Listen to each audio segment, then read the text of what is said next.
Screen नहीं चालू हुआ, आपने किया था चालू?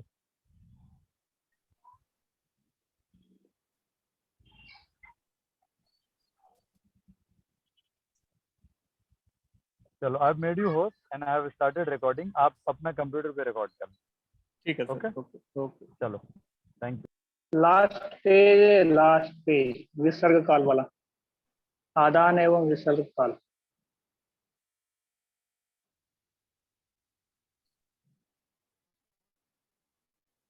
ये वाला सर? राइट। हाँ जी, मैं हाँ जी, रिकॉर्डिंग ऑन कर लेता हूँ।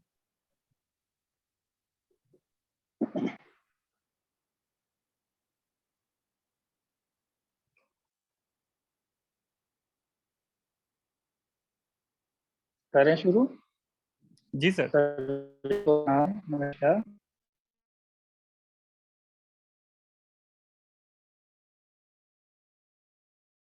जान पा रहे थे 6 ऋतुओं के बारे में, और 6 ऋतुओं में क्या खाना पीना है, क्या छोड़ना है, ये सभी ऋतुओं के बारे में हमने जानने का प्रयास किया। जिनमें खासकर मुख्य ऋतुएं हमने जो देखी हैं, नंबर 1 पर सबसे पहली हेमंत ऋतु, उसके बाद में हमने शिशिर ऋतु के बारे में जाना, शिशिर ऋतु के बारे में जानने के बाद में बसंत ऋतु, बसंत ऋतु के बाद में हमने लिया था ग्रीष्म ऋतु, और 5वें नंबर पे लिया था वर्षा ऋतु, और 6ठे नंबर पे जो था हमारा शरद ऋतु। तो शरद ऋतु के बाद में हमने देखा कि हंसोदक जल क्या होता है, इसको जानने का प्रयास किया। उसके बाद में क्या त्याग करना है, क्या लेना है, कौन सी ऋतु में, ऋतु संधि काल के बारे में जानने का प्रयास किया। ऋतु संधि काल के बाद में आज हम चर्चा कर रहे हैं ऋतुओं में दोषों का संचय भी हमने जाना, प्रकोप और शमन। यानी पहले दोष का संचय होगा, यानी जो भी परेशानियां होगी इकट्ठी होंगी, उसके बाद में उसका प्रकोप होगा, और फिर उसके बाद शमन। तो किसी भी ऋतु के अंदर वात पित्त कफ का सबसे पहले संचय पाया जाएगा, फिर उसके बाद उसका प्रकोप होगा, और शमन उसके बाद में देखने को मिलेगा। तो हमने वात के बारे में जाना, तो वात का संचय जो है ग्रीष्म ऋतु में होता है, इकट्ठा होता है वात, और वर्षा ऋतु में इसका शमन होता है, शोधन होता है, सॉरी, इसका प्रकोप होता है, प्रकोप को शोधन करते हैं। तो वर्षा ऋतु में शोधन किससे करते हैं? वस्ती कर्म करके फिर किया जाता है। वर्षा में वस्ती कर्म करना पड़ेगा। पंचकर्मा में वस्ती होता है, वस्ती में वात का शोधन होता है। और कब होता है ये? वर्षा ऋतु में। वैसे आप एनी टाइम जब भी वात का शोधन करेंगे तो वस्ती कर्म करके ही करेंगे। यदि त्रिदोष में कोई भी दोष या तीनों ही खराब है, तीनों ही बढ़े हुए हैं, तीनों ही विकृत अवस्था में है, ऐसी परिस्थिति में सबसे पहले वात का शमन करना होगा, फिर उसके बाद में पित्त और कफ का शमन होगा, ऐसा महर्षि ने बताया है। वस्ती कर्म के साथ ही हम किसका? वात का शमन करते हैं, क्योंकि वो हमारा वात का ही क्षेत्र होता है। वस्ती जो है क्षेत्र, वो वात का क्षेत्र है। खास करके 5 प्रकार की वायु वात पाई जाती है, तो उसमें जो हमारा अपान वायु का क्षेत्र है, वो नाभि के नीचे जो है, वही हमारा वस्ती कर्म का क्षेत्र होगा। अब इसके शमन के दृष्टिकोण से हमें अलग अलग प्रकार की वस्तियों का करना होता है। तो वस्ती जो है जब अलग अलग प्रकार की होती हैं,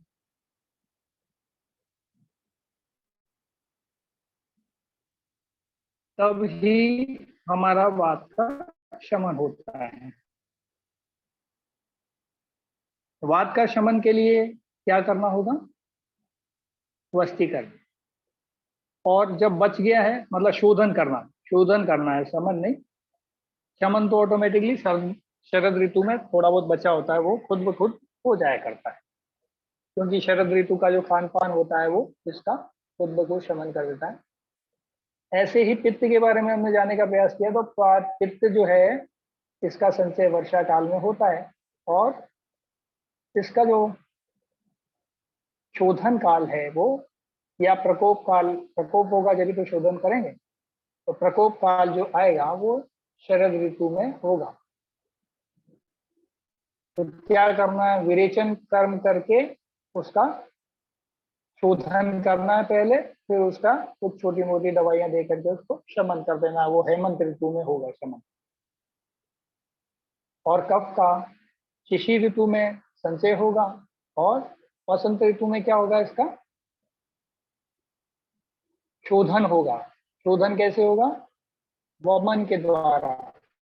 वमन के द्वारा अब किनको वमन करना, किनको नहीं करना, कौन इसके योग्य है, कौन इसके अयोग्य है, ऐसे ही विरेचन किसको करना, किसको नहीं करना, ये सारा की जानकारी हम पंचकर्म के कोर्स में जानेंगे, क्योंकि वो थोड़ा सा डीप नॉलेज देगा हमको इस विषय की।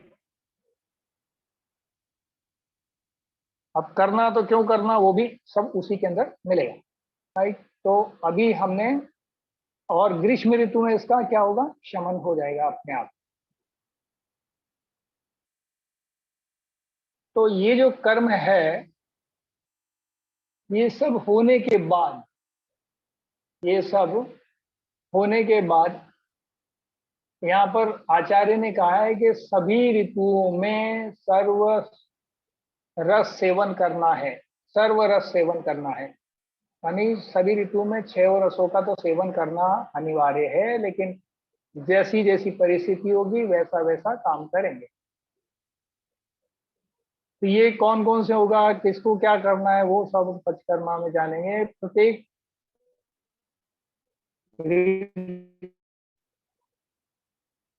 उस ऋतु के अपने अपने रस को अधिक मात्रा में लेना चाहिए, उसका चार्ट हमने पहले देखा है। ऐसे ही नोट इसके ऊपर डाला गया है, तो उन्होंने बताया है कि प्राकृतिक आधार पर ऋतुचर्या का वर्णन माघ माह से प्रारंभ किया जाता है, और शिशिर और हेमंत 2 शीत ऋतुओं का वर्णन किया गया है। कई बार क्या होता है कि हमें प्रावृत ऋतु, हम कंफ्यूज हो जाते हैं कि ये 7वीं ऋतु कहाँ से आ गई। ये 7वीं ऋतु, प्रावृत ऋतु जो है साउथ में मानी जाती है, क्योंकि साउथ में जो, नॉर्थ में जो मौसम होते हैं वो थोड़े से भिन्न है। साउथ और नॉर्थ के बीच में जो एक गैप जो है टाइम का, आने जाने का, किलोमीटर्स में काफी गैप हो जाता है, और वहाँ की जलवायु में भी अंतर देखने को मिलता है,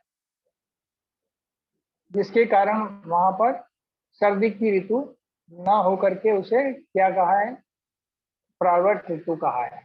ठीक है, तो ये 2 ऋतु मानी जाती है वहां पर, एक तो प्रावृत और वर्षा ऋतु। इस तरह से 6 ऋतुओं का वर्णन यहाँ पे हमको देखने का मिलता है। अब समझना ये रहा शेष के आदान काल और विसर्ग काल, इन दोनों के बीच की स्थिति को हम समझते हैं। तो प्राकृतिक भाव क्या है? प्राकृतिक भाव यानी आदान काल, प्राकृतिक भाव यानी प्रकृति के द्वारा प्रदत्त भाव, ये हुआ प्राकृतिक भाव। तो प्राकृतिक भाव में आदान काल और विसर्ग काल, इनका एक चार्ट यदि अपन देखें तो प्राकृतिक भाव सूर्य का क्या होगा आदान काल में और विसर्ग काल में या दक्षिणायन में? तो सूर्य उत्तरायण में क्या होगा? बलि हो जाएगा, और दक्षिणायन में सूर्य कम बली होता है तो मनुष्यों का या जीवधारियों का बल दक्षिणायन में बढ़ जाएगा, उत्तरायण में कम हो जाता है। ऐसा इसको देखा जाएगा। तो ये सूर्य की कहानी हुई। और वायु, वायु का कब बढ़ेगा?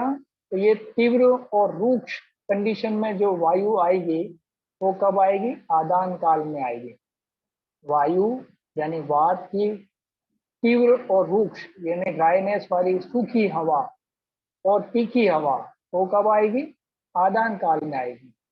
आदान काल में आपको समझ में आ गया होगा कि ये जो ऋतुओं का, सर्दी के बाद जो गर्मी का महीना आता है, फिर गर्मी के महीनों में यानी ये थोड़ा सा तीखापन हवाओं में चुभन वाला होता है और सूखी हवाएं चलती है एकदम ड्राई वाली। तो गर्म हवाएं और सूखी हवाएं चलती हैं। तो तीखी यानी चुभने वाली और रूक्ष यानी सूखी हुई। और विसर्ग काल में आपने देखा होगा कि बारिश आ जाती है, बारिश के बाद के जो मौसम होता है उसमें थोड़ा सा पानी में मतलब वातावरण में थोड़ी सी नमी देखने को मिलती है, एकदम सूखी हवाएं उसमें नहीं चलती हैं। तो विसर्ग काल में सर्दी में भी आपको ओस वगैरह आप देखेंगे सुबह सुबह जमी हुई मिलती है गाड़ियों के ऊपर। चाहे जहां मान लो कपड़े आपने सुखा दिए तो वो सुबह गीले हो जाते हैं, रात में सूख भी गए होंगे तो भी गीले हो जाएंगे। ये यहाँ पे जो हवाएं होती है वो अरूक्ष हैं, यानी ड्राई नहीं है, उसमें थोड़ा सा पानी का स्वरूप रहता है। राइट। तीसरे नंबर पे स्नेहा तो देखेंगे तो स्नेहांश जो है शोषण एवं हास हो जाता है। स्नेहांश को सूर्य देवता शो लगा के पूछ लेते हैं, ऐसा समझो। और तो क्या होता है, उसका शोषण हो जाता है, उसका शोषण कर लेते हैं सूर्य देवता। और हास, शोषण होगा तो किसी चीज की कमी आएगी तो हास होगा। ऐसे ही विसर्ग काल में क्या होगा? वृद्धि और पोषण होगा, है ना। उसमें क्या होगा? ड्राइनेस खत्म हो जाएगी और क्या होगा? उसमें मॉइस्चर वाली हवाएं होगी और स्नेहांश जो शरीर में वो भी बढ़ेगा। चंद्रमा की किरणों के समान मतलब शरीर में सौम्यता ज्यादा बढ़ेगी, शीतलता ज्यादा बढ़ेगी। और क्या होगा? पोषण होगा, शरीर की वृद्धि होगी। पोषण का मतलब वृद्धि होना। तो आपने देखा होगा सर्दी के दिनों में या दक्षिणायन में मनुष्यों का या धरती पे जीवधारियों का वजन बढ़ने लगता है। तो वजन कम बढ़ेगा, वजन विसर्ग काल या दक्षिणायन काल में बढ़ेगा। घटेगा कब? शोषण और हास कब होगा? स्नेहांश का आदान काल में। बिल्कुल क्लियर चार्ट है आपके पास। स्वभावगत दृष्टिकोण रखें तो क्या होगा? स्वाभाविक प्रकृति का स्वभाव कब कैसा होगा? तो इसमें उत्तरायण में प्रकृति का स्वभाव होगा अग्नेय, यानी अग्नि तत्व बढ़ा रहेगा।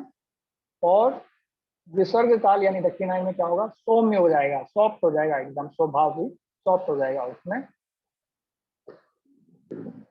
तो इस तरह से इसका अंतर देखने को मिलेगा।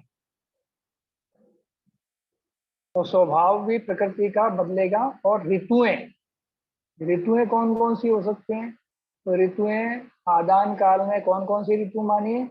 शिशिर, बसंत और ग्रीष्म।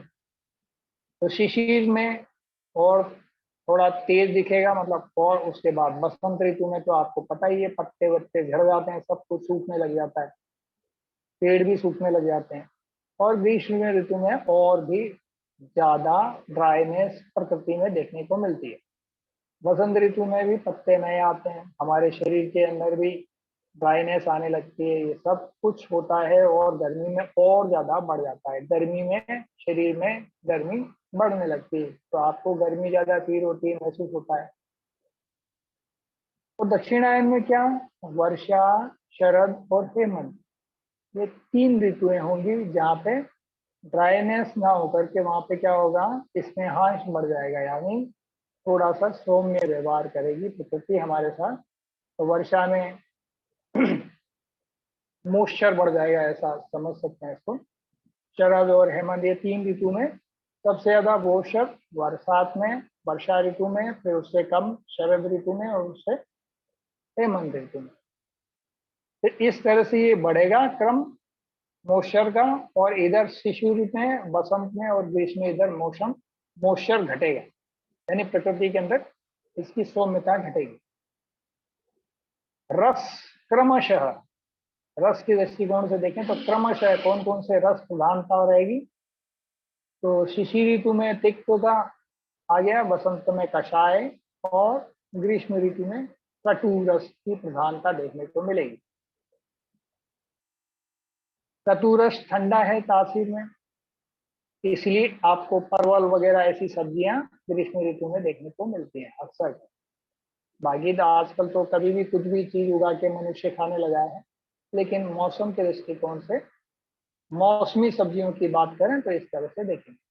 करेला भी आपको उसी समय देखने को मिल सकता है, आने को अभी भी आ रहा है, लेकिन अब ये धीरे धीरे बढ़ता जाएगा। आगे बढ़ते हैं, वर्षा और शरद में क्रमशः देखेंगे तो अम्ल, अम्ल का मतलब क्या हुआ, खट्टा, लवण और मधुर, यानी बॉडी में अम्ल,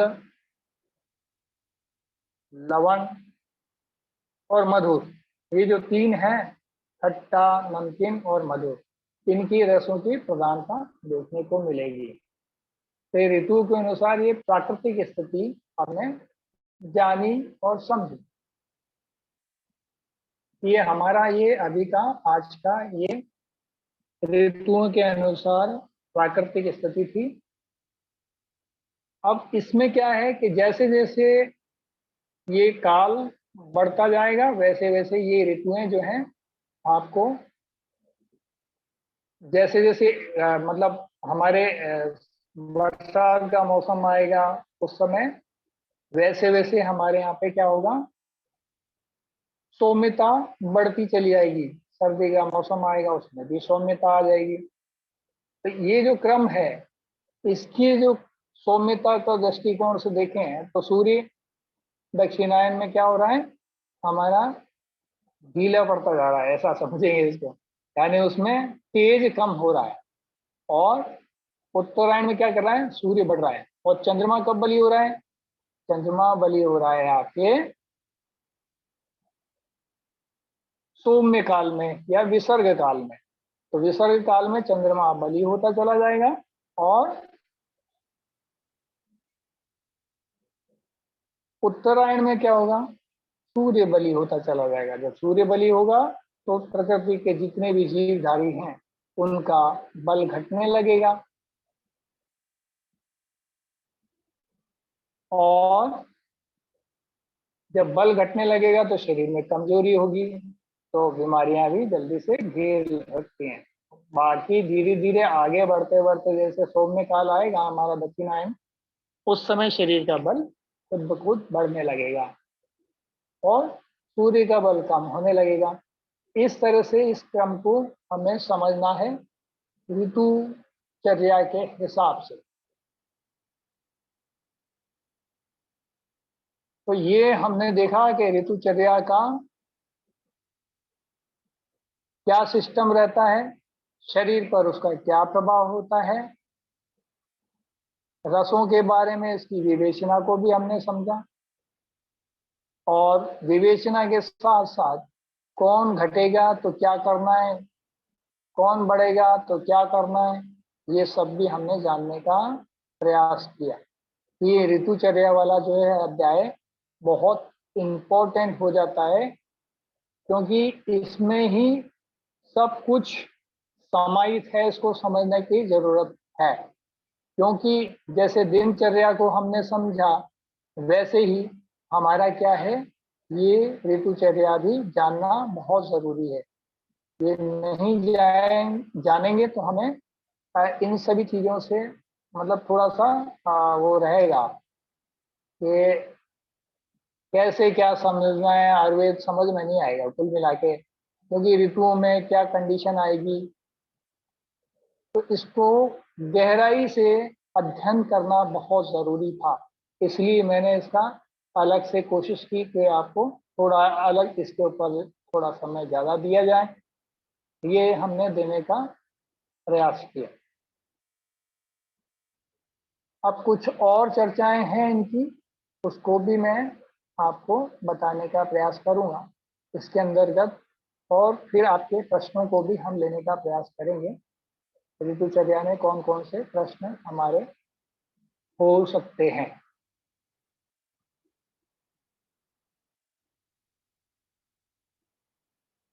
आप प्रश्नों की लिस्ट बना लीजिए, मैं आपको 1 मिनट का समय देता हूं, फिर हम इसको शुरुआत करें।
एक और फाइल है, पर मैंने ललित जी को शेयर की है ऋतुचर्या से संबंधित, तो ललित जी उसको शेयर कर दें तो और ज्यादा अच्छा रहेगा।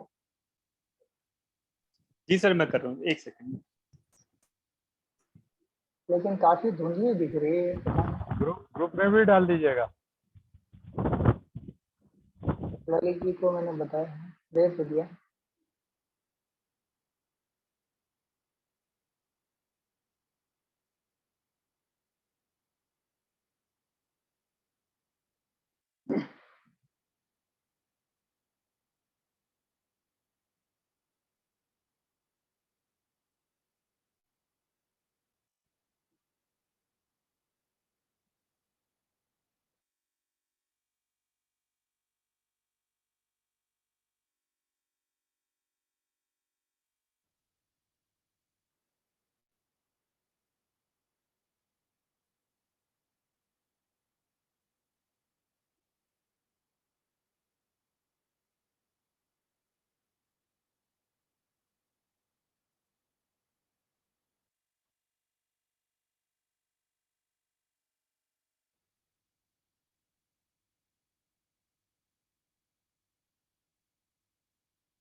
सर दिखाई दे रही है मेरी स्क्रीन?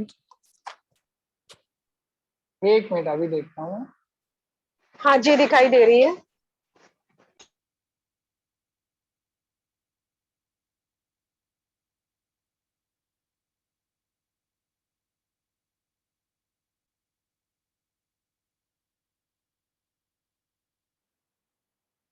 दिखाई दे रही है सभी को?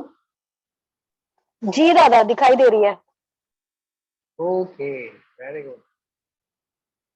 तो अभी मेरे को बहुत काफी धुंधला दिखाई दे रहा है। चलिए मैं फिर से, साफ आ रही है ना पूरी? जी दादा, क्लियर है। ओके।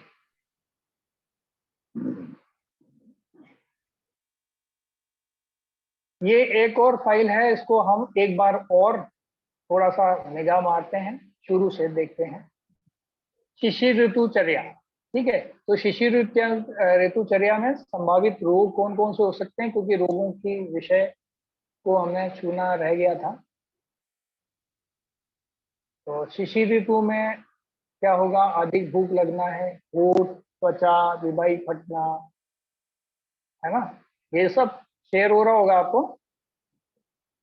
सर्दी व रूखापन, लकवा, बुखार, खांसी, दमा आदि रोगों की संभावनाएं बढ़ी रहती हैं। अब इसमें कौन कौन से क्या सेवन नहीं करें, पथ्य, आहार विहार और क्या करना, सेवन योग्य क्या है और सेवन योग्य क्या नहीं है, इसको हमें समझने का विषय है। तो अब थोड़ा सा इस पे भी प्रकाश डालते हैं कि ये क्यों है ऐसा।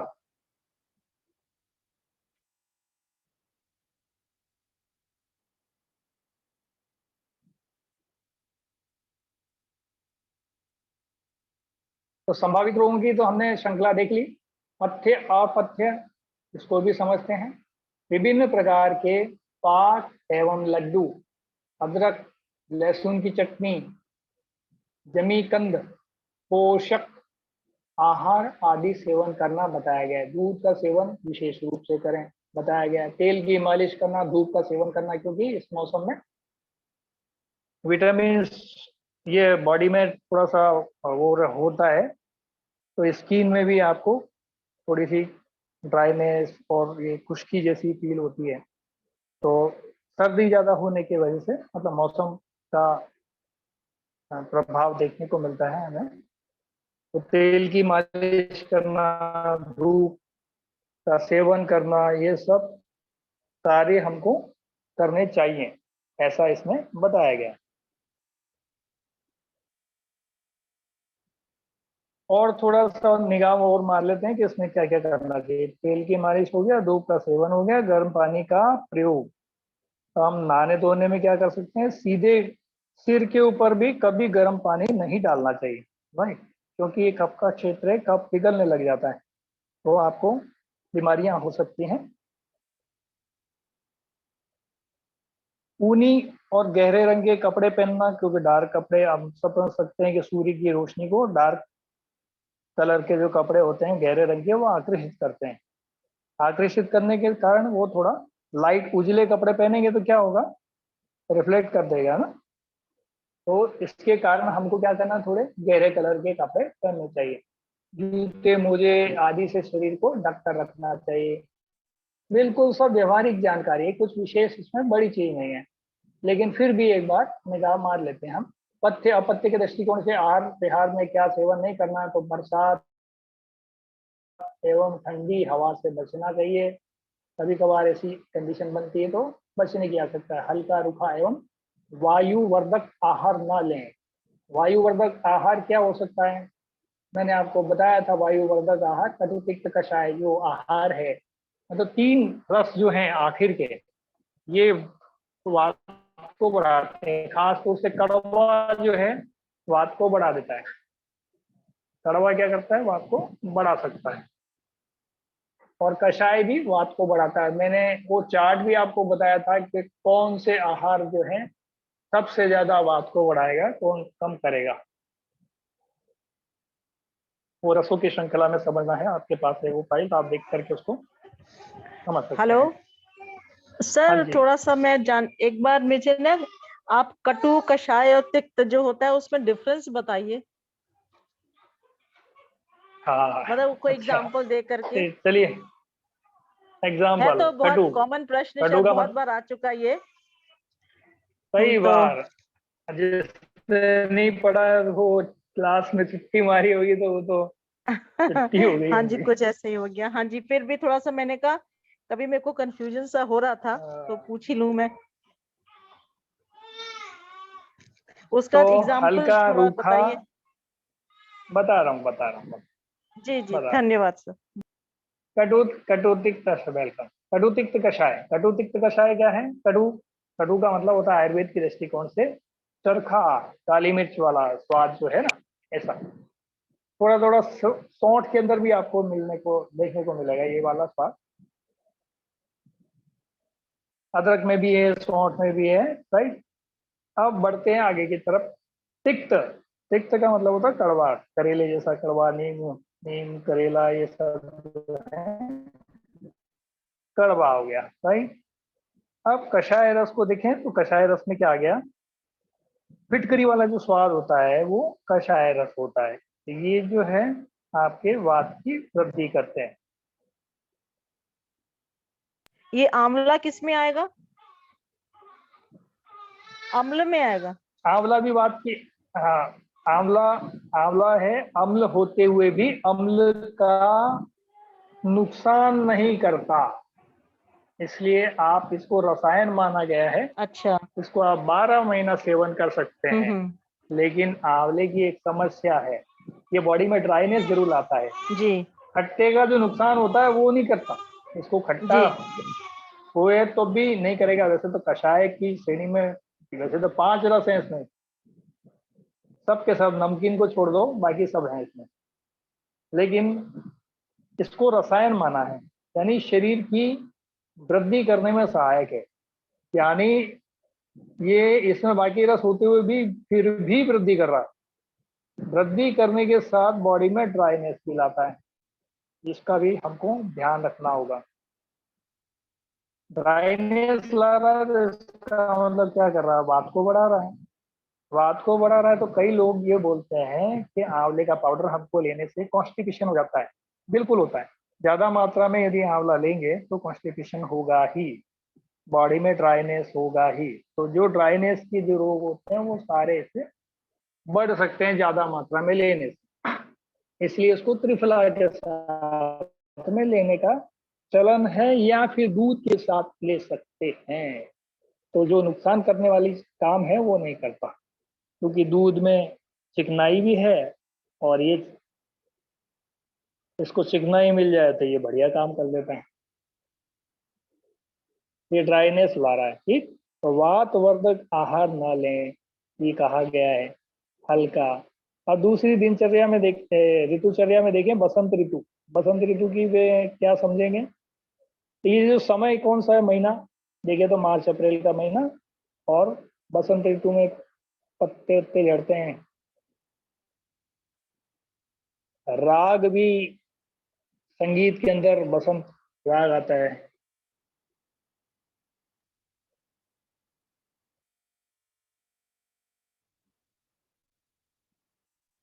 बॉडी के अंदर जब कफ बड़ा हो,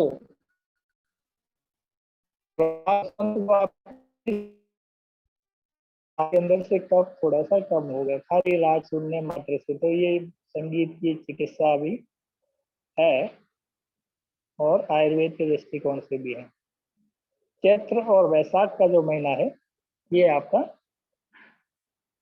इसी कार्य के लिए बना है, और हिंदी का महीना देखें तो हम मार्च और अप्रैल। इस समय क्या करना चाहिए, शरीर का जो है कफ पिघलने लगता है, और सारी सृष्टि में कफ पिघलता है तो पेड़ पत्ते झड़ने लगते हैं, बॉडी में ड्राइनेस आने लगती है, हमारे भी और पेड़ पत्तों के भी, सृष्टि के जीवों में भी। तो संभावित रोग क्या हो सकते हैं इसमें, दमा, खांसी, सूखी खांसी अक्सर होती है, या फिर गीली खांसी भी होती है, कफ वाली, हुपिंग कफ भी होती है और कफ वाली भी होती है, राइट।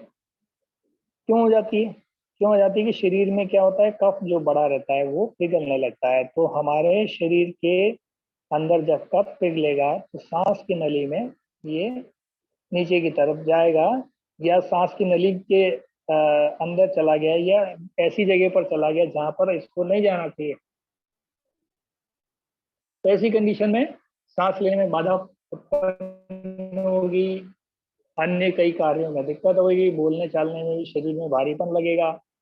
तो पेट में यदि खराबी है, आपके बड़ी आंत में कुछ खराबी है, तो ऐसे लोगों को ये ज्यादा परेशान कर सकता है। खांसी, बदन दर्द, शरीर में दर्द वगैरह होगा, बुखार के मतलब खट्टी के आती है, तो अरुचि, खाने पीने की मन नहीं होती, जी मिचलाना, बेचैनी, भारीपन, भूख न लगना, आफरा, पेट में गुड़गुड़ाहट, कब्ज, कॉन्स्टिपेशन भी कई बार देखने को मिलती है। कब्ज होने के कारण ही ये सारे ऊपर सारे लक्षण दिखते हैं, राइट। तो पेट में दर्द, पेट में कीड़े आदि विकार होते हैं। अब ये कीड़े का क्या संबंध है इससे, कीड़े संबंध ये है कि शरीर में जो कफ का हमारा क्षेत्र क्या है, ऊपर का, छाती के ऊपर का हिस्सा है, और वहां से कफ पिघलेगा, ये पेट के अंदर गया, मान लो आपने इसको बाहर नहीं निकाला, इसका उपाय नहीं किया, तो ये पेट में जाएगा। पेट में जाएगा तो कफ क्या है, मीठा है, तासीर में मीठा है, मतलब तासीर में ठंडा है और मीठा है, तो कीड़ों के लिए, इन्फेक्शन के लिए, इस समय इन्फेक्शन वाली बीमारियां बहुत होती हैं, बैक्टीरियल इन्फेक्शन बहुत ज्यादा होते हैं। तो ऐसी कंडीशन में वो कीड़ों को अपना एक फर्टाइल्ड लैंड मिल जाता है, बॉडी हमारा पूरा उनके लिए लैंड बन के रह जाता है, तो उनको पनपने में सहायता मिलती है। ऐसे में क्या करें, पत्ते और पत्ते क्या मतलब नहीं हार विहार के दृष्टिकोण से, तो पुराने जो पुराना है ना, ये सब खाना चाहिए,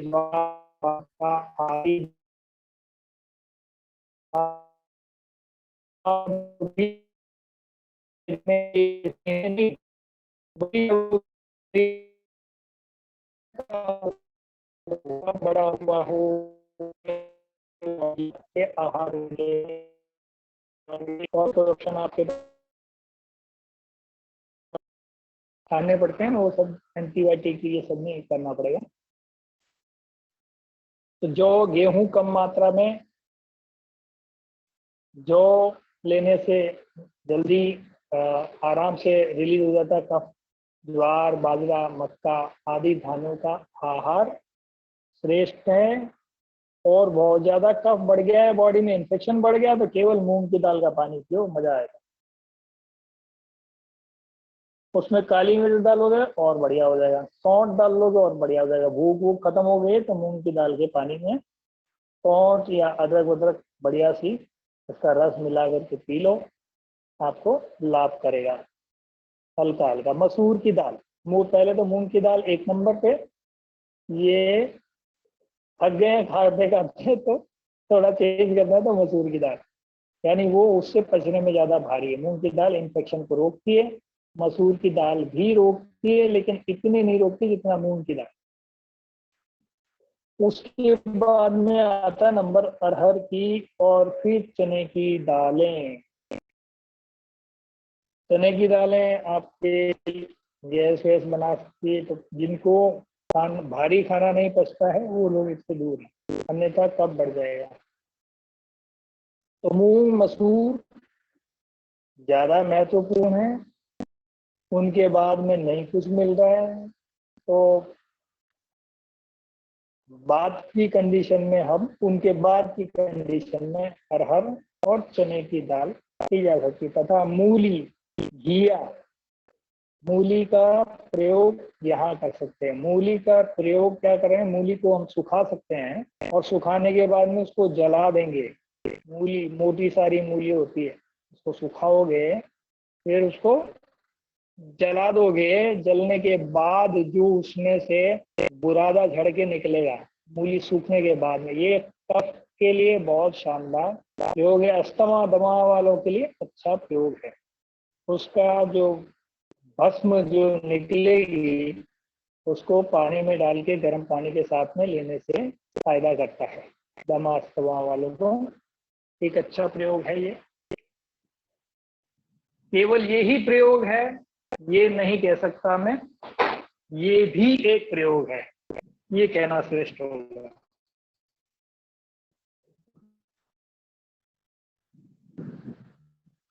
गाजर, गाजर तो सदाबहार ही, बथुआ, हाँ। अब पालक और बथुए में कुछ फर्क है, हो गए, उसमें भी आयरन होता है, इसमें भी आयरन होता है आधुनिक विचारधारा के हिसाब से।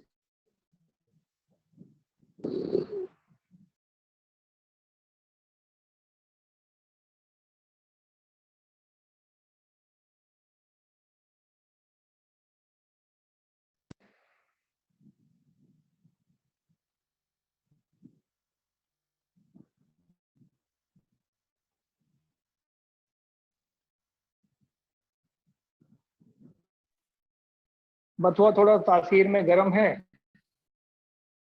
चौलाई भी, चावल, सरसों, मेथी अलग भी आता है, लेकिन पालक का थोड़ा आयरन ठंडा तासीर में बनेश्वर बथुआ है। इसलिए जोड़ों के दर्द वालों को क्या करते हैं, बथुआ पालक का मिक्स करके गाजर का जूस पिलाया जा सकता है। धनिया है, धनिया भी अच्छा, अदरक आदि का सेवन हितकारी है। क्या क्या करना, वमन, जल नेति, इसमें बाकी समय की अपेक्षा कर, पंचकर्म में हम लोग या षटकर्म जो कराते हैं ना, आजकल क्या है, आप सेंटरों पे जाओगे कि इनको जानकारी नहीं है, कहीं भी कुछ भी चल रहा है, जिसको आया एक ही लट्ठी से हाँकना शुरू कर देगा, जो गया उसको वस्ती कर दो। सबसे पहले सुबह सुबह पेट साफ कर दो। और ये पेट साफ जो हुआ है ये कई जानकारी के भाव में सब का विषय है, इसलिए पंचकर्मा बहुत ज्यादा इंपॉर्टेंट विषय हो जाता है।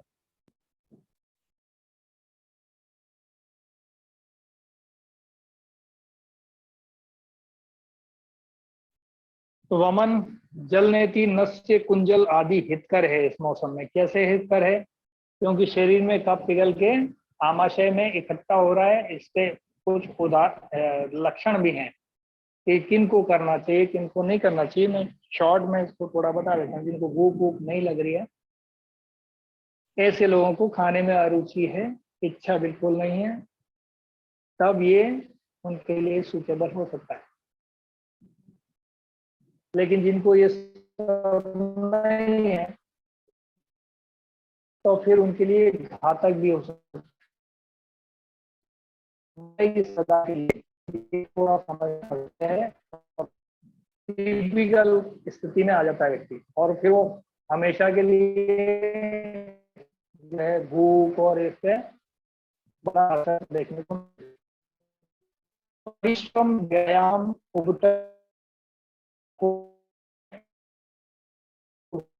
परिश्रम, क्योंकि आप थोड़ा सा मेहनत करेंगे तो क्या होगा, ब्लड का सर्कुलेशन बढ़ेगा, व्यायाम करेंगे तब भी बढ़ेगा, तो क्या होगा, कफ पिघलेगा। कफ पिघलेगा तो जो प्रकृति कफ शरीर में से निकालना चाह रही है, आपका वजन थोड़ा सा घटाना चाह रही है, वो को आप सहयोग कर रहे हैं। तो प्रकृति के साथ चलेंगे तो आपको लाभकारी परिणाम देखने को मिलेंगे। प्रकृति के विपरीत चलोगे तो दुखद परिणाम देखने को मिलेंगे। उपटन वगैरह कर सकते हैं, आंखों में अंजन वगैरह डाल करके, ये काफी अच्छा है हितकर। आंखों में जो मोतिया वोतिया होता है, ये भी कफ की वृद्धि के कारण देखने को मिलता है। आंखों के ऊपर जो एक कभी कभी धुंधलापन सा दिखता है, तो कफ की वृद्धि के कारण कई बार देखने को मिल सकता है। अन्य कारण भी हो सकते हैं, लेकिन ये भी एक कारण है, मुख्य कारण है। शरीर पर चंदन का लेप करो, क्योंकि मौसम का बदलाव भी देखा जा रहा है, गर्मी का मौसम आ रहा है? अगर आदि का लेप लाभकारी है। ग्रीष्म ऋतु चर्या में देखेंगे तो क्या होगा, समय कब आएगा, ज्येष्ठ और आषाढ़ 2 महीने, मई और जून का महीना। संभावित रोग क्या है, रूखापन, दौर्बल्य, कमजोरी। आपको पता है सूर्य देवता बढ़िया सा स्ट्रॉ लगा करके चूसने वाले हैं इस मौसम में, तो रूखी सूखी हवाएं चलेंगी, वात प्रकृति वालों को वात और ज्यादा बढ़ेगा। खास करके ऐसे लोगों को तो बहुत ज्यादा, जो पतले दुबले हैं या इनके रूखी सूखी स्किन है, उनको ज्यादा ये परेशान कर सकता है। दौर्बल्य, कमजोरी महसूस लगती है, लू लगना, खसरा, हैजा, चेचक के दस्त वगैरह, उल्टी, दस्त, बुखार, नक्सीर, जलन, प्यास, पीलिया, यकृत विकार आदि होने की संभावना बढ़ती है, क्योंकि शरीर में इस समय एसिडिक एनवायरनमेंट बढ़ने लगता है, अग्नि तत्व बढ़ने लगता है। बुखार इसलिए कि इन्फेक्शन बढ़ जाएगा, एसिडिक एनवायरनमेंट बढ़ जाएगा बॉडी में, तो ये भी हो सकता है। अब ऐसे में करना क्या, तो हल्के आहार का ग्रहण करना है, पथ्य आहार विहार। काम मतलब पथ्य का मतलब ऐसे योग्य आहार जिन्हें लेना चाहिए, सजेस्टेड। हल्के मीठे चिकनाई वाले जो पदार्थ हैं, ठंडे पदार्थ हैं, चावल, जौ, मूंग भी हल्का, मसूर आपको पता ही है, दूध में स्निग्धता चिकने वाले पदार्थ। अभी मौसम कैसा था, ड्राई था, चिकना करना है तो इस चिकनाई वाले पदार्थ लेना। शरबत, दही की लस्सी का मतलब ये हुआ दही की लस्सी तो बनेगी, उसमें आप मीठा लेंगे और थोड़ा सा उसमें पानी मिला लेंगे तो ये ठंडा है। गाढ़ा गाढ़ा एकदम लेंगे, तासीर में पचने में भारी हो जाएगा, और गर्म है तासीर, इसलिए पतली थोड़ा सा करके उसमें मीठा डाल करके यूज करते हैं। बहुत से लोग इसमें और भी चीजें मिला लेते हैं, गुलकंद वगैरह ऐसी चीजें, ये थोड़ा अच्छा हो जाएगा। रेडीमेड में आप लोग रूह अफ़ज़ा भी मिला लेते हैं कई लोग। फलों का रस लेना अच्छा है। सत्तू का प्रयोग हम इसी समय करते हैं, छाछ का भी हम प्रयोग कर सकते हैं, संतरा, अनार, नींबू, खरबूजा, तरबूज, शहतूत, गन्ना, नारियल का पानी, जलजीरा, प्याज, कच्चा आम। कच्चा आम देखिए, मैं आपको थोड़ा सा इसकी जानकारी दे दूं। कच्चा आम यानी कैरी जिसको बोलते हैं लोग, आदि का प्रयोग हितकर है। हितकर क्या है, इसकी इस मौसम में क्या करते हैं, इसका पन्ना बनाते हैं, पानी आम का, कच्चे एरी का, वो ज्यादा अच्छा है। इसमें धूकार भी लगाते हैं। धूकार का मतलब गोबर का कंडा जो होता है गाय का, देसी गाय का गोबर, उसके ऊपर देसी गाय का घी, और फिर उसपे थोड़ा बहुत हींग विंग डाल करके उस पे जलाते हैं। उसमें घी और हींग डाल करके पहले अंडे कंडे को पका लिया, पकने के बाद में वो अग्नि कर्म हो गया उसके अंदर, और एक बड़ा भगोना है, बड़ा भगोना मतलब उससे थोड़ा सा बड़ा, ऐसा बड़ा भगोना रख लिया जाए जिसमें ये डालना है आपको। क्या डालना है, कैरी का पना बना करके डालना है। तो ये अब जब इसको आप एक साथ, जब उसमें धुआं भर जाएगा उसका जल करके, भगोने को जल्दी से उलट करके उसमें इसका धूकार देना कहलाता है।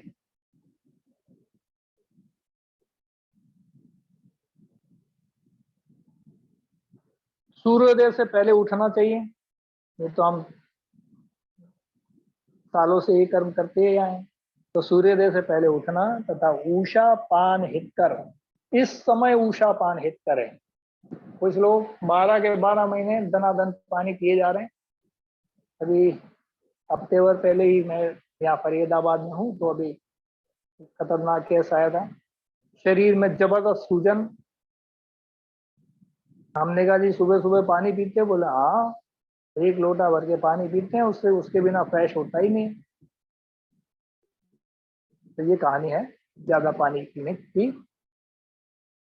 वो शरीर में पूरा ऐसा लगता है कि जैसे पता नहीं 90-100 किलो की वो महिला नजर आती थी, पूरा एकदम स्किन स्किन सारी तनी हुई, एकदम बड़ा भयंकर कंडीशन। हमने कुछ भी नहीं किया, हमें पता है क्या बीमारी है, बस उसका सुबह का पानी बंद कर दिया, उसको 1 गिलास कर दिया 1 लोटे के बजाय। धीरे धीरे उसका 3 दिन में कम करते गए, अपने आप सूजन उतर गई, बंदा खुश। वरना तो जहां हाथ लगाओ वही इन्फेक्शन, दर्द, वाटर रिटेंशन इकट्ठा हो रहा पैरों के अंदर। डॉक्टरों ने कह दिया जी किडनी की प्रॉब्लम है, जांच किया तो कुछ भी नहीं निकला, टेस्ट में कुछ आया नहीं। तो ये केवल छोटी सी गलती कभी कभी भारी पड़ जाती है जानकारी के अभाव में। सुबह सुबह टहलना, 2 बार स्नान करना, गर्मी का मौसम हो जाता है कई बार 2 स्नान अच्छा है। ठंडी जगह पर रहना, धूप में निकलने से पहले पानी पीना, क्योंकि सूर्य देवता स्ट्रो लगा के पूछ रहे होते हैं सबको, राइट। तो आपको पानी कम ना पड़ जाए शरीर के अंदर, इसलिए हमारे यहाँ बड़े बूढ़े भी कहते थे अरे बाहर जा रहे हो ना, पानी पानी पी के जाओ, राइट। तथा सिर को ढककर जाना, सिर को ढक करके जाना, ये बताया जाता था। बार बार पानी पीते रहना, मतलब कम कम पानी पीना। अब पाश्चात्य वाले आजकल लोग क्या कहने लगे, भाई 50 ml से ज्यादा लिक्विड बॉडी में नहीं ग्रहण करो, बॉडी उसको एक्सेप्ट नहीं करेगा, पता नहीं क्या हो जाएगा, किडनी पे लोड हो जाएगा, ये हो जाएगा। कुल मिला के ये जो है कि जो लिक्विड का जो शरीर में वजन बढ़ना चाहिए, मात्रा बढ़नी चाहिए, इसका लेवल बना रहना चाहिए, ताकि वो किडनी पे लोड ना आकर के थोड़ा थोड़ा जाए बॉडी में और वो फिल्टर होता रहे, यूरिन के रास्ते बाहर भी निकलता रहे, यानी फ्लो बना रहे।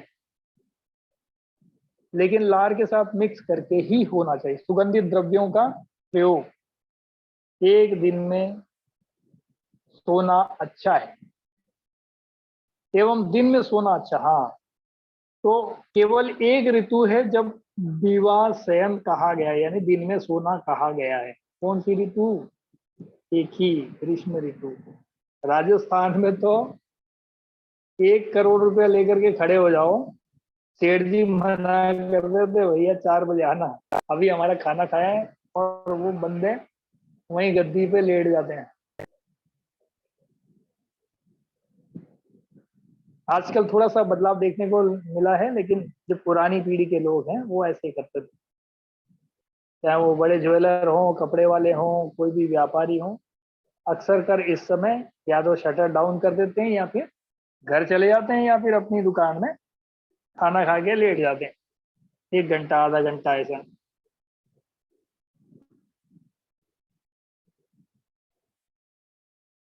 बाकी समय सोना नहीं बताया गया, तो धूप में निकलने से पहले पानी पीना, सोना अच्छा, ये बता दिया गया। वर्षा ऋतु के अंदर क्या करना है? सावन, गाने भी बने हुए हैं, सावन का महीना पवन करे सो है। तो सावन और भाद्रपद, जुलाई और अगस्त का महीना है। संभावित रोग कौन से हो गए इसमें? भूख न लगना, भूख कम लगना, जोड़ों में दर्द होना, गठिया, सूजन, खुजली, फोड़े, फुंसी, दांत, पेट में कीड़े, नेत्राभिषण, आंख के आना, आंख की बीमारियां इसी समय आती हैं। मलेरिया, टाइफाइड, विडाल वगैरह पॉजिटिव हो जाता, आप टेस्ट वेस्ट कराते रहते हैं, मच्छर उच्छर खा गए, पता नहीं क्या हो गया, इस टाइप की जो बीमारियां चलती रहती, दस्त होना, अन्य रोग होने की संभावनाएं रहती हैं। तो पथ्य क्या करना है इसमें? खाना क्या चीज खाना? इसमें थोड़ा खट्टा पदार्थ लेना, लवण वाला भी पदार्थ लेना, स्नेह युक्त भोजन करना। पुराने धान्य, नए धान्य यहाँ पर भी मना है, देखो नया धान सब जगह मना है। तो पुराना धान 1 साल पुराना, इसलिए हमारे यहाँ पर पहले के लोग धान कटने के बाद में उसको पैक करके रख देते थे। चावल, जौ, गेहूं, ये सब लेना है। और मांस रस, मांस रस हमारे दूसरे देशों के लिए, उनके यहाँ कुछ होता ही नहीं, वो करेंगे क्या? यही करेंगे, घी एवं दूध का प्रयोग। तो हम लोग तो, हमारे पास तो गाय का दूध है, अन्य पशुओं का भी दूध है, अपनी अपनी क्षमता, अपनी अपनी पाचन क्षमता के हिसाब से हल्का भारी देख करके ले सकते हैं। छाछ में बनाई गई बाजरा, बाजरा बनाते हैं या राजस्थान में बहुत ज्यादा इसको छाछ के अंदर बाजरे को बना करके खाते हैं। या मक्का की राबड़ी भी बनाते हैं, राजस्थान में बहुत चलन है इसका। तो मक्का की राबड़ी जो है इस समय यूज करते हैं। कद्दू, बैंगन, परवल इसी समय आता है, बैंगन में कीड़े भी लगे रहते हैं, थोड़ा सा संभल करके प्रयोग करना चाहिए। परवल, करेला, लौकी, तुरई, अदरक, जीरा, मेथी, लहसुन का सेवन हितकर बताया गया इस मौसम में। संशोधित जल का प्रयोग करना चाहिए, साफ सुथरा वाला, साफ सुथरा पानी का प्रयोग करना है। संशोधित जल साफ सूख करके ये पीना चाहिए, यानी बॉइल वाटर। संशोधित जल का मतलब यहाँ पर उबाला हुआ पानी पिए। कुएं का, तालाब का और नदी के जल का प्रयोग बिना शुद्ध किए नहीं करना चाहिए। शुद्धि का कारण भाई तरीका क्या है? तो पानी लेना है, उसको बॉईल करना है, या थोड़ी सी फिटकरी घुमा दो उसके अंदर, वो फाड़ देगा, इसके अंदर जो भी बैक्टीरिया है उनको भी मार देगा। ये बहुत अच्छा आपका सैनिटाइजर का काम करता है फिटकरी, तो आप इसका प्रयोग कर सकते। उबाल लेंगे तो बड़ा मजा आ जाएगा।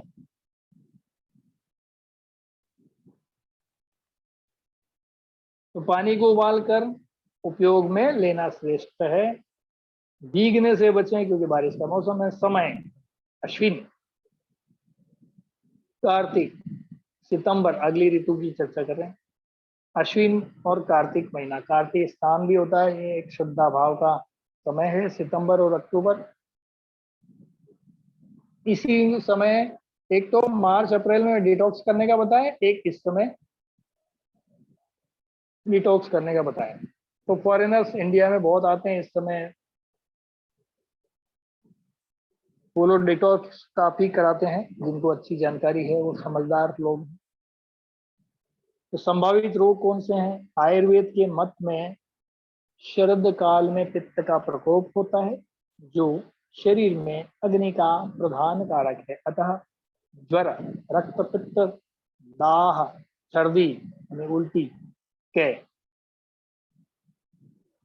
सिर दर्द, चक्कर आना, खट्टी डकार आना, जलन, रक्त एवं कफ विकार, प्यास, कब्ज, आफरा, अपच, इंडाइजेशन जिसको बोलते हैं, जुकाम, अरुचि आदि विकारों की संभावना इस समय बढ़ जाती है। इस ऋतु में विशेष रूप से पित्त प्रकृति वाले व्यक्तियों को अधिक कष्ट होता है। राइट, तो पित्त प्रकृति इसमें इस मौसम में बढ़ जाती है। कहाँ पे, कौन से महीने में? सितंबर अक्टूबर। तो पित्त के लिए क्या बताया? विरेचन। तो विरेचन करोगे तो पित्त बाहर निकल जाएगा, वमन से भी निकलता है, तो विरेचन श्रेष्ठ। पथ्य पथ्य, हल्का भोजन करना है, पेट साफ रखना हितकर है, इसलिए क्या करना? विरेचन करना। पेट साफ करने का तरीका क्या है? विरेचन। मधु यानी मीठे एवं शीतल ठंडे तासीर वाले, तिक्त, कड़वा, नीम जैसा करेला आदि वाले। चावल, जौ का सेवन करना चाहिए। करेला, परवल, तुरई, मेथी, लौकी, पालक, मूली, सिंघाड़ा इसी मौसम में आते हैं, मौसम की चीजें हैं। अंगूर, टमाटर, फलों का रस, सूखे मेवे, नारियल का प्रयोग करना चाहिए। इलायची, मुनक्का, खजूर भी, तो इलायची भी अच्छी इस मौसम के लिए। मुनक्का बहुत बढ़िया है, मुनक्का चूस सकते हैं। खजूर का प्रयोग कर सकते हैं। घी तो एवरग्रीन है, पित्त का शमन करने के लिए घी का अच्छा प्रयोग बताया गया है। घी का प्रयोग विशेष रूप से करना चाहिए। त्रिफला चूर्ण भी इस्तेमाल कर सकते हैं। अम्लतास का गूदा, छिलके वाली दालों का इस समय ज्यादा प्रयोग होना चाहिए। मसाले रहित सब्जियां, अब भिंडी तो हम लोग ऐसा पकाते हैं कि उसमें ढूंढना पड़ता है भिंडी कहाँ गई। भिंडी का तो बेचारी का मर्डर हो गया होता है ना, उसका लेस खत्म। तो इस समय के लिए वो सब नहीं है। राइट, तो गुनगुने पानी के साथ में नींबू के रस का सेवन प्रातःकाल, रात्रि में हरड़ का सेवन विशेष लाभदायक है, क्योंकि हरड़ क्या है? विरेचक है,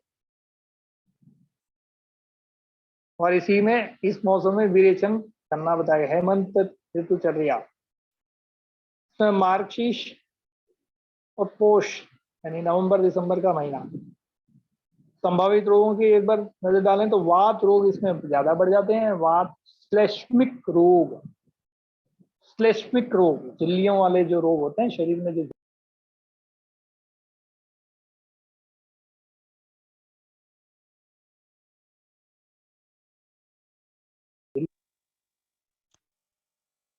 लकवे जैसे रोग आपको देखने को मिल सकते हैं।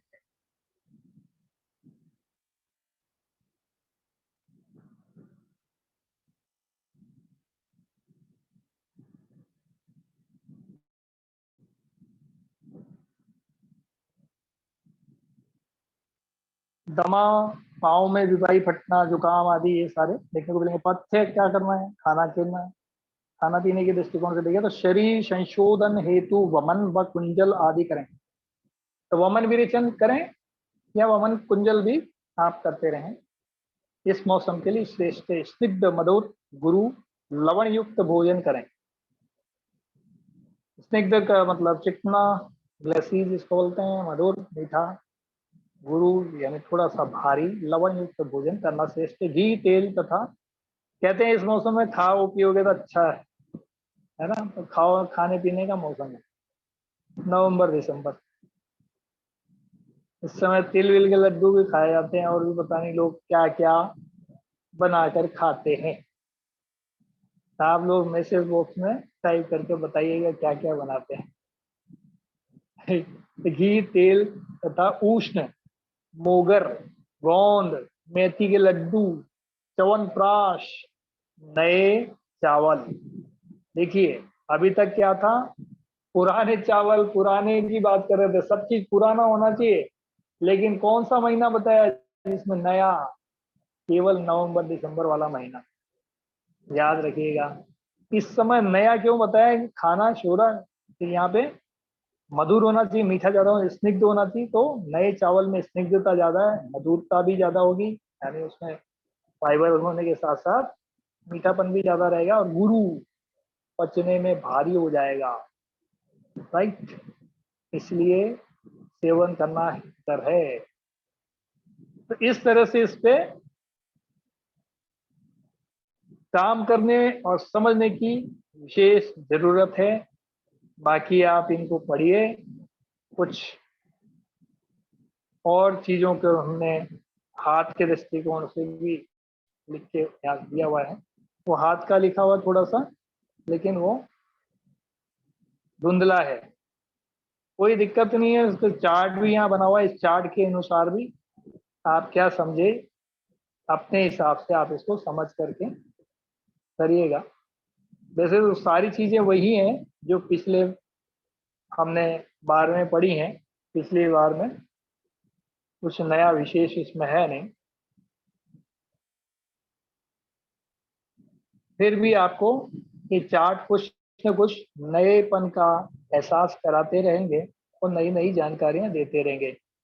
अब इसमें राशियां भी जुड़ी हुई हैं, है ना, तो राशियों के लिए हम पेज नंबर कौन सा आ गया है, ये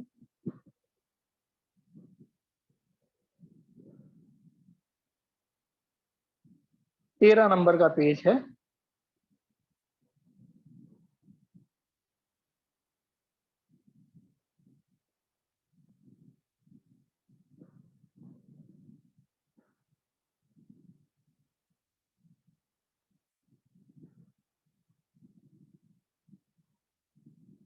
तेरह नंबर के पेज पर आप राशियों का क्रम भी देख सकते हैं, यानी ज्योतिष के अनुसार भी यही चीजें हैं। तो ज्योतिष और वास्तु कोई नई चीज नहीं है, सब इसी का ही हिस्सा है और सब कुछ वैज्ञानिक है। आपको आजकल जो व्हाट्सएप यूनिवर्सिटियां बताते हैं ये सब अवैज्ञानिक है, ये सब बकवास है, कुछ भी बकवास नहीं है। आपकी जो संस्कृति है, सनातन परंपराएं, सब वैज्ञानिक है। अब विषय ये हुआ है हमारे साथ में, समस्या ये हुई है कि डॉक्टर जगदीश चंद्र बसु एक भारत के अच्छे साइंटिस्ट हुए जिन्होंने इसको थोड़ा सा और प्रकाश डालने का प्रयास किया, जिनको पहला नोबेल प्राइज जो भारत का मिला, जब हम देश स्वतंत्र नहीं था, हम लोग गुलाम थे, परतंत्र थे, तब की बात। तो उन्होंने क्या बताया था, ऐसा क्या किया था जिनको नोबेल मिला, उस पर थोड़ा सा मैं प्रकाश डाल करके आगे बढ़ने का प्रयास करते हैं। उन्होंने 6 महीने तक कुछ प्रयोग किए हैं। क्या प्रयोग किए?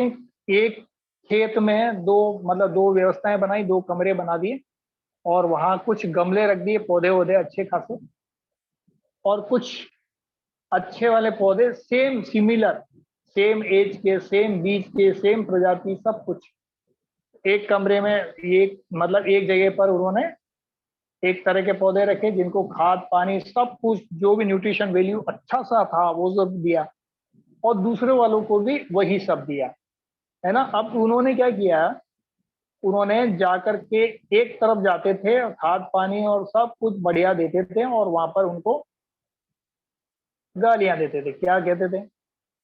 तुम कुरूप हो, तुम अच्छे नहीं हो, तुम किसी काबिल नहीं हो, धरती के बोझ हो, तुम खराब हो, ये है वो, ऐसा, है ना। यानी उनको कहते थे कि आपकी प्रजाति ही गलत है, आप ये है वो है, और दूसरी तरफ जाकर के कहते थे तुम बहुत सुंदर हो, तुम्हारे फूल बहुत अच्छे लगते हैं, तुम्हारे फल भी हमें अच्छे लगते हैं, तुम हमारे पे कृपा करते हो, ये बहुत अच्छा, ये ऐसा करके कहा करते। 6 महीने तक ये प्रयोग करने के बाद में डॉक्टर जगदीश चंद्र बसु ने पाया कि जिनका निरादर तिरस्कार 6 महीने तक लगातार किया गया,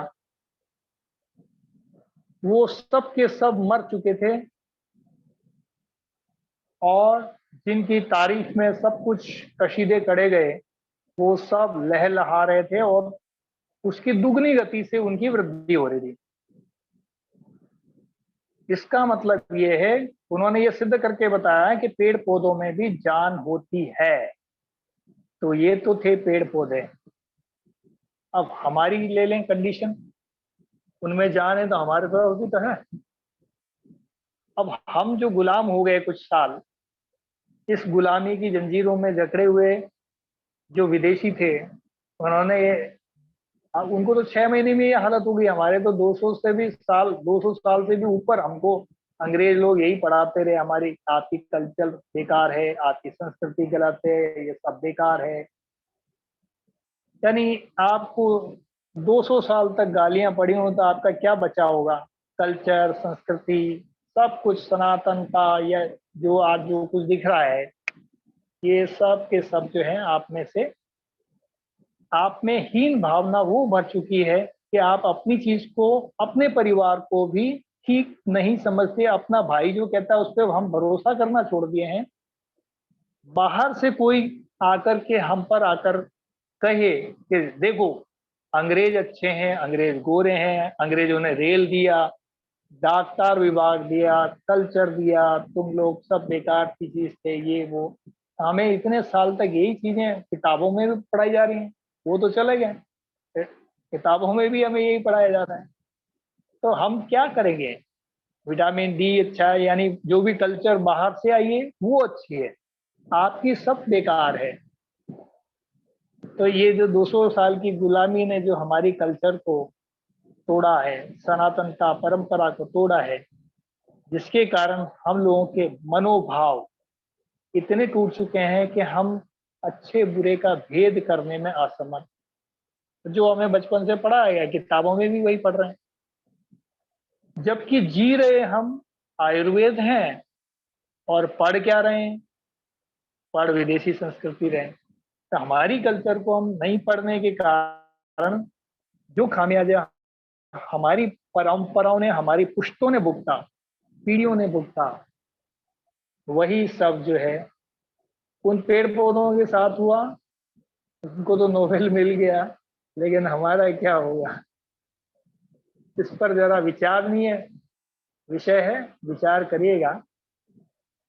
अब आपके कोई सवाल हैं एक दो तो हम लेते हैं, अन्यथा आज समय बहुत हो चुका है, समापन की ओर बढ़ेंगे। सर मेरा एक सवाल है छोटा सा। जैसे जी बताइए। जैसे आंवला का बताया जाता है, आपने कहा कि ज्यादा आंवला या खाने से वात की वृद्धि होती है, और अगर जी। बालों में प्रॉब्लम हो उसमें भी कहते हैं अगर शरीर में वात बढ़ रहा है तो भी मतलब उससे बाल भी झड़ते हैं। और ये भी कहते हैं कि आंवला खाना चाहिए, उससे बालों का मतलब सही रहता है उसके लिए खाना। तो ये क्या किस उनके लिए अच्छा कॉम्बिनेशन? है। हाँ, बालों के हाँ, लिए। प्रश्न बहुत अच्छा है। बालों के लिए, उनके लिए अच्छा है जिनके डैंड्रफ है, वो आंवले या त्रिफला में बालों को धोएं, अच्छा रहेगा, है ना, उनके लिए अच्छा है। लेकिन जिनके डैंड्रफ नहीं है, ड्राई है, उनके लिए थोड़ा ठीक नहीं है। उनके लिए तो छाछ से बाल का धोना अच्छा है। बालों को अच्छा करना है तो छाछ का प्रयोग करें, गाय के दूध की, और उसको पूरा नहीं कर लें, 4-5 दिन बढ़िया वाली, और नहीं तो उसको कांसे के बर्तन में रख करके या पीतल के बर्तन में रख करके पूरा जहरीला जैसा बन जाता ना छाछ, एकदम जी जी। कलर ही बदल जाता है उसका। ऐसे छाछ का जो पानी है उसमें आप इस्तेमाल करेंगे तो बैक्टीरियल इन्फेक्शन के कारण जो भी कुछ होगा वो सब हट जाएगा। और डेंड्रफ भी होगा तो भी हट जाएगा ऐसी कंडीशन में तो। क्योंकि ये बैक्टीरिया, अब डेंड्रफ वो बेसिलियसिस बैक्टीरिया उसके अंदर, तो सब कुछ साफ कर देगा। तो ये आपका फ्रेंडली कुछ कंडीशन में एनवायरनमेंट पैदा कर देगा। और दूसरा ड्राइनेस, जो बालों में खुश्की के कारण जो कर रहे हैं, तो वो ड्राइनेस खत्म हो जाएगी। ये दोनों का अंतर है। तो मतलब हेयर टॉनिक जो कहते हैं वो होता है, मतलब उस किस मतलब उसमें यूज करना चाहिए फिर किन लोगों को? हाँ, वात वालों के लिए तो छाछ वाला प्रयोग बढ़िया है। आंवले वाला प्रयोग जिनके डंडरफ होता है उनके लिए अच्छा है। अच्छा, रूसी, ठीक है। रूसी होता है ना, रूसी जो हाँ जड़ता जी, है, हाँ जी, डैंड्रफ। बस बस भाई। ओके, ठीक है, थैंक यू सर। जी, इसीलिए तो कहते हैं कि हर एक का प्रयोग दूसरे को नहीं करना चाहिए। हाँ, वही वही वही, अभी चीजें समझ में आ रही हैं वो। और सर एक और मेरे को क्वेश्चन पूछा था, जैसे सत्तू आपने बताया, सत्तू क्या जैसे आपने बताया कि ग्रीष्म ये गर्मी वाले 2 मौसम में खाना चाहिए, मई जून में जो होता है, लेकिन उसमें कहते हैं जैसे आजकल कहते हैं कि प्रोटीन काफी होता है तो सारा साल भी थोड़ा थोड़ा ले सकते हैं, ठंडा होता है वो, तो उसको भी करना चाहिए या फिर उन्हीं 2 महीने में ही रेस्ट्रिक्ट कर दे खाने के लिए? गर्मी में अच्छा है, और बाकी मौसम में एक तो पचने में हल्का हो जाता है ना, तो गर्मी में खाना हल्का चाहिए और जल्दी जी एनर्जी देने वाला फूड चाहिए ना, तो उस समय जी वो अच्छा है। जी। बाकी मौसम के लिए इतना अच्छा नहीं। पर बाकी मौसम में थोड़ी बहुत क्वांटिटी में ले सकते हैं, 2-3 चम्मच पानी में डाल के ले लिया? हाँ, ले सकते हैं, कोई दिक्कत नहीं है। बाकी मौसम में सर्दी में लेना है गर्म दूध के साथ ले लो। अच्छा अच्छा, ओके, थैंक यू सर। हाँ जी। प्रयोगकर्ता पर निर्भर करती हैं सारी चीजें। सॉरी सर, फिर से उस बताइए। प्रयोगकर्ता पर निर्भर करती हैं सारी चीजें। अच्छा अच्छा अच्छा, जी जैसे बंदर को उस तरह पकड़ा दो, वो क्या करेगा? जी जी जी जी। बस यही फर्क है। तो आप चाहें, आयुर्वेद कहता है कि आप चाहें तो अमृत को जहर और जहर को अमृत दोनों कर सकते हैं। जी सर। केवल आपको जानकारी होनी चाहिए। कुछ लोग कहते हैं कि इस चीज को सर्दी में मत खाओ, खराब हो जाएगा, इस चीज को गर्मी में मत खाओ। आपके ऊपर डिपेंड करता है आप कैसे प्रयोग करते हैं। यही तो आयुर्वेद सिखाता है। सर मुझे एक चीज और पूछना था आपके पास, अभी तो शायद हमारा काफी बिगिनर स्टेज है, कोई केस स्टडीज होती है जिनसे हमको चीजें और समझ में आ सके? पेशेंट की केस केस स्टडी है? स्टडी, जैसे पेशेंट कोई आता है तो हम उससे केस स्टडी भी कर सकते हैं। हाँ मतलब हो, ताकि हमको अभी क्या हो रहा है कि चीजें समझ में तो आ रही हैं, बट उनको कंबाइन में मतलब अभी तो आइसोलेशन में समझ में आ रही चीजें, अब किसको किसके साथ जोड़ के यूज करना है वो थोड़ा सा शायद उसमें भी टाइम लगेगा हमारे को। बिल्कुल बिल्कुल, केस स्टडी आएंगी तो हम उस पर चर्चा करेंगे, और प्रैक्टिकली भी यहाँ इकट्ठे होंगे तो हम सीखेंगे, उसको जानेंगे भी, ठीक है सर, ओके, थैंक है ना। और पंचकर्मा में तो ये सारा करना ही पड़ेगा, वो तो मजबूरी है। यू, ठीक है, ओके। हाँ जी, हाँ जी।